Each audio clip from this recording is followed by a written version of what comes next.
Welcome back to the Lowdown with Danny and Ben from Asking Alexandria. Your questions. We'll start with Reese Stevenson. Asked Ben, what was it like growing up in Dubai, and did you listen to any of the local bands back then?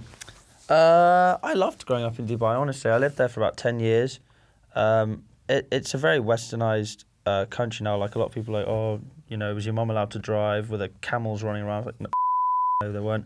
If you look at Dubai on the television, that's pretty much how it's been since I've been there. Was there a McDonald's? There was a That's all you need McDonald's. to know. That's all I needed. They have chicken Big Macs there. What? They No. do. It's they pretty do. No, fantastic. what? They're Chicken Big incredible. Macs, they're amazing. We're all packing up and moving to Dubai. Yeah, Dubai won the UK nil. Exactly. And did you check out local bands while you were there as well? Yeah, I was in a local band, Yeah. so I used to do the local thing, you know, play. We'd have to. It's weird 'cause there's a huge metal scene over there. There's so many metal bands, like especially death metal. Death metal is massive over Yeah.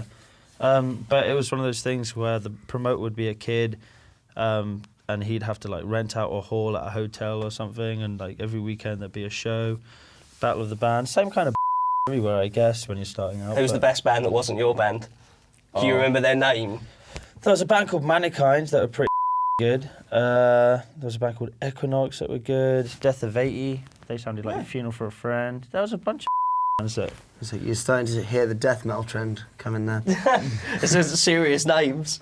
Joshua Richards says, why does the community of metalheads hate you guys? They don't. I didn't know they did. Yeah, Thanks for They breaking don't. There you our go. hearts. They don't. That's it, man. You're wrong. Maybe people, you know, are just so close-minded and you hang around with people. But as a whole, all the metalheads we found are very open to new music. Actually, And very accepting.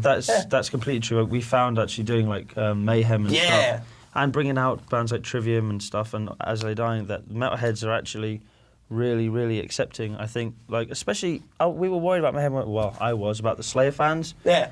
And Slayer fans like they were awesome. Like, they were great. Every day we did a signing at the Jaeger tent, which was 21 plus, so there was no kids allowed. It was all Slayer t-shirts, like big bearded dude. Yeah, man. When we came back from doing you guys on Mayhem, I was like, it was just Slipknot and Asking shirts everywhere. It was sick. It was so good. So Riley Thring asks, what's been the lowest point in your career? And I'll ask, what's been the highest?